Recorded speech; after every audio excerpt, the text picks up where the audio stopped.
The moment I realized what she had done to him, I stopped being a coworker and became something else entirely.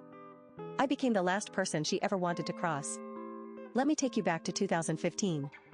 I was working my way through nursing school, pulling shifts at a restaurant to keep the lights on. Not a chain, not a franchise. A small, word-of-mouth place that built its reputation one table at a time. No ads. No billboards. Just good food, good service, and people telling their friends. That detail matters more than you think right now. I had been there long enough to earn trust. I was not an official trainer, but when new servers finished their formal training and got cut loose, I was the one who kept an eye on them. Filled in the gaps. Caught them before they fell. The managers trusted me with that, and I took it seriously. The night this story begins, I was working next to a new guy. He was older, maybe twice my age. He had just been released from prison, starting fresh, trying to build something honest. He was quiet, a little shy, careful about every step he took. Absolutely terrified of making a mistake. I liked him immediately. There is something about someone who is genuinely trying that makes you want to fight for them. This was his first night running his own section completely alone. I was stationed right next to him on purpose. Close enough to step in. Close enough to catch him when the rush hit. And it would hit. It always does on the first real solo night. What he was not ready for, what no one could have fully prepared him for, was the table that walked in that night. 6 of them. Young, loud, and carrying that specific kind of attitude that tells you immediately they are going to be work. They sat down in his section and within minutes they were already pushing. One of them, the one clearly running the group, started asking for something that was not on our menu. She told him flat out that our other location made it all the time, that we had the ingredients, and that he just needed to go ask. He came to me looking lost. I could see the panic already starting to build behind his eyes. I made a call. His first night, his nerves already stretched thin, this was not the moment to teach him how to push back on a difficult table. So I told him to check with the kitchen, and if they could not do it, I would handle it myself. The cook said yes. Simple enough. Problem solved. Or so I thought. That small win was apparently all the signal she needed. Because from that point forward, every single time he walked to that table, she needed something else. The moment he set one thing down, she remembered something new. Another request. Another demand. Another reason to pull him back before he could breathe. I was watching. I saw his face change. I saw the controlled panic turn into something closer to desperation. I started quietly folding his other tables into my own rhythm, checking on them, making sure nothing slipped while he was trapped in her orbit. That was the whole point of pairing us. I was his safety net. But what I did not know yet was what she was saying to him between every trip. They stayed past our section's closing time. They were the last table on our side of the restaurant. And that is when he came to me with a question that stopped me cold. He asked how to process an employee discount. She wanted to stack multiple discounts on a single check. Was that allowed? I told him to slow down. Wait. Employee? And that is when it all came out. She had spent the entire meal telling him she was a trainer at our other location. She had been mocking him, loudly, in front of her whole table. She told him he was the worst server she had ever seen in her life. Every request, every demand, every moment she made him scramble, she had been using it to humiliate him. She wanted him to feel small. She wanted her friends to watch. And she had been doing it with a smile on her face the whole time. I want you to understand something.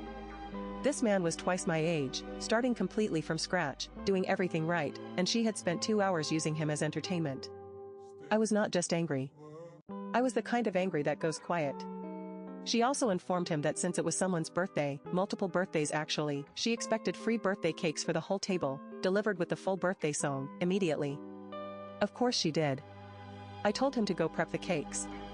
Do not bring them out yet. Just get them ready.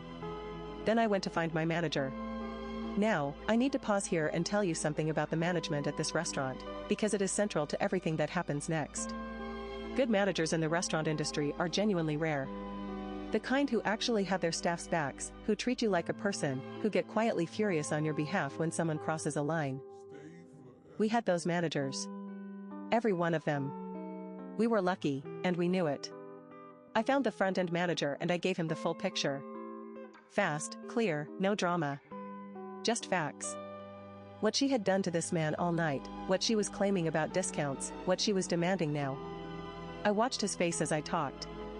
He started calm and ended somewhere much colder. He knew exactly what I was asking for before I finished asking. He nodded. He told me I had his full permission. And then he mentioned, almost as an aside, that he had a phone call to make. Boss to boss. Because what she did reflected on her location, and her location's management was going to want to know. I walked back out into that restaurant with a very specific purpose. I went to every single staff member still on the floor. Servers, bussers, the dishwasher. Anyone who was still in the building. I pulled them aside one by one and gave them the fastest possible version of the story. What she had done to him. Why we were about to do what we were about to do. And what I needed from them right now. Every single one of them said yes without hesitating. I went back to my guy. I looked him in the eye and told him we were ready. Time to bring out the cakes. He walked out to that table carrying the first cake, and then the crowd appeared. I do not think that restaurant had ever seen that many staff members walk toward a single table at the same time. We were a wall. Servers, a dishwasher still in his apron, everyone. We set a free cake in front of every person at that table. The leader had the most self-satisfied look on her face. She had gotten exactly what she demanded. She had won. And then we started to sing. Not softly. Not warmly. Not the gentle, slightly embarrassed version that most restaurants deliver. We sang that birthday song at the absolute top of our lungs. Full volume. Every single one of us. Screaming it. You need to picture the layout. They were the last table in the section. They were seated in the corner. Sound bounced off those walls and came straight back at them with nowhere to go. It was not just loud. It was an assault. The kind of loud that you feel in your chest. The kind of loud that makes your ears ring. Their smiles disappeared in less than a second. Hands flew up to cover ears. They flinched. They jumped. Eyes went wide. And we kept going. Our restaurant's birthday song was not short. We made sure every single word of it landed at full force. I want you to know, my ears hurt too. Standing that close to that many people screaming in a corner, it was not comfortable. And I would do it again every single time. We finished. We smiled. We wished them well. And then we walked away. But the evening was not over. While we had been gathering the team, prepping the cakes, and preparing to destroy those eardrums, our manager had been in the office on the phone. He had called her restaurant manager. He told them exactly what one of their trainers had done. How she had treated a brand new server. What she had said to him. How she had conducted herself as a representative of that company while dining at a competing location. She did not get her stacked discounts. She did not get any discount at all. Because employee numbers have records, and stacking them is not something any location allows, which any actual trainer would have known. When she walked up to the host desk to pay, my manager was waiting. He handed her the phone. I was standing close enough to watch her face change. She started crying. Not the quiet kind. She was crying and talking fast, making excuses, explaining herself, trying to undo what had already been done. But by the time that phone was in her hand, the general manager of her company had already been brought in. Her employee number had already been flagged. The decision had already been made. She walked in that night as a trainer. She walked out as something else entirely. Now, I cannot tell you with complete certainty what happened next at her location. I was not there. People can talk their way back into jobs sometimes, and the world is not always perfectly fair. But I know what I told my manager. I know the tone of voice he used when he made those calls. And I know that quiet, controlled rage that he almost never showed. When it came out, it meant something. I would have given up my spot in that screaming birthday chorus to have heard those phone calls. Almost. Almost. My guy made it through that night.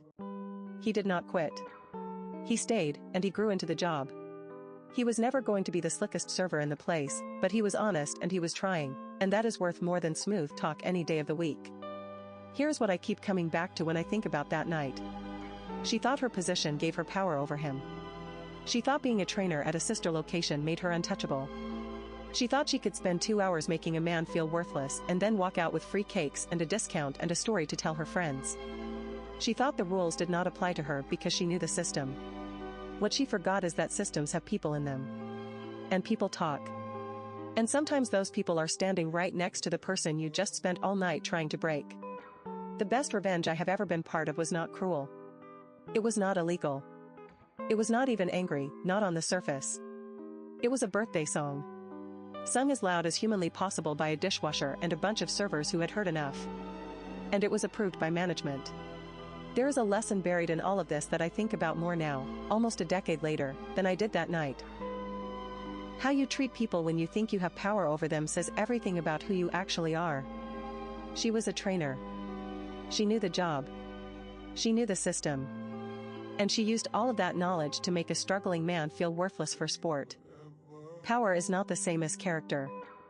Knowing the rules is not the same as being a good person. And thinking you are untouchable is almost always the first step toward finding out exactly how touchable you are. She wanted special treatment. She wanted to be recognized, catered to, and celebrated. She wanted the whole table to see her get everything she asked for. We made sure she was recognized. Loudly. In a corner. With a song that still makes my ears ring when I think about it.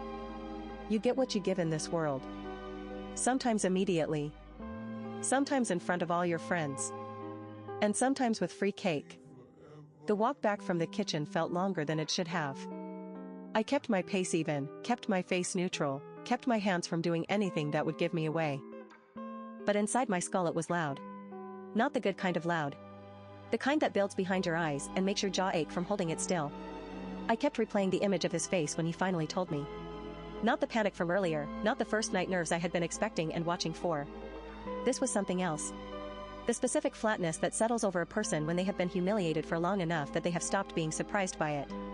He had been absorbing it all night and I had been right there, one section over, watching him scramble and thinking I understood what was happening. I had not understood anything. The restaurant smelled like it always did at the end of a closing shift, that particular mix of cooling grease and cleaning solution and the faint warmth of the dish pit still running somewhere in the back. Under normal circumstances that smell meant the night was almost done. It meant I was almost free. Right now it meant nothing except that I had a very short window and a very specific thing I needed to do with it. My sneakers were quiet on the floor. I noticed the squeak one of them made near the service station and registered it the way you register things when your mind is running 2 tracks at once. Track 1, where is the manager, how fast can I get to him, what exactly am I going to say? Track 2, the one I could not shut off, she knew. She knew he was new. She knew he was nervous. She saw exactly how much room she had to work with and she used every inch of it. I had watched servers get difficult tables before. I had watched customers be rude, dismissive, impatient. That was the job. You learn to let it roll off or you did not last. But there is a specific kind of cruelty that is different from ordinary rudeness, and it takes a second to name it when you are standing in the middle of it. Ordinary rude is thoughtless. This was deliberate. She had a captive audience at her table and a man who could not walk away, and she had spent 2 hours performing for one at the expense of the other. She was not just difficult. She was enjoying it. And she had the vocabulary of someone who knew the industry, which meant she knew exactly how exposed he was, and she had chosen that exposure on purpose. I passed the foretop by the window and checked on them without breaking stride. Habit. The couple in the back corner needed their check, I could see it from the way the man had shifted his chair. I filed it and kept moving. The anger did not make me sloppy. If anything, it made me cleaner, sharper, every motion deliberate.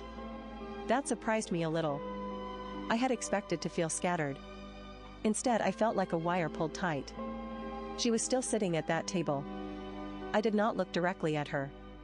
I clocked her the way you learn to clock a difficult table without giving them the attention they are fishing for. She was leaning back in her chair with the ease of someone who had decided the evening had gone exactly according to plan. Her friends were loose around her, laughing at something. She had her phone out. She looked completely comfortable. That was the detail that sealed it for me. The comfort. The absolute absence of any awareness that she had done something worth being uncomfortable about. I found my manager near the host stand. He was going over something on the reservation sheet, which meant he had half a second and I needed to use it correctly. I stepped up beside him and kept my voice low and even. I told him I needed a minute. He looked at my face and put down the reservation sheet. By the time I finished, he was not looking at the sheet. He was not looking at anything in particular.